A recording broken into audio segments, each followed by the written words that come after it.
doon? Yeah.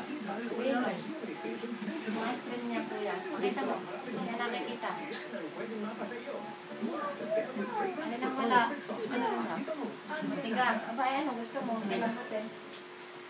Itlog, daddy ha. Ikaw ang mag-aho na na.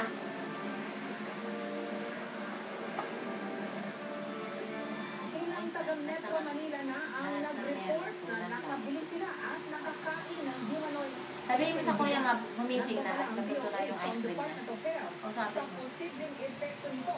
Pero Ano sa ayon kuya? sa NFA o National Food Tutunaw. Authority, may mga palatandaan para malaman kung ang nabili Sleep. gas ay epekto. Sabihin mo, kuya, May report. gising na.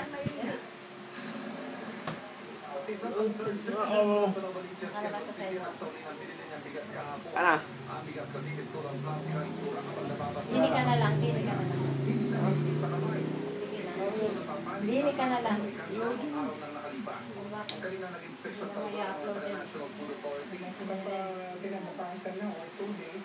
Medyo nang tubig na siya. Pero hindi sticky siya eh. So, tanggap ako sa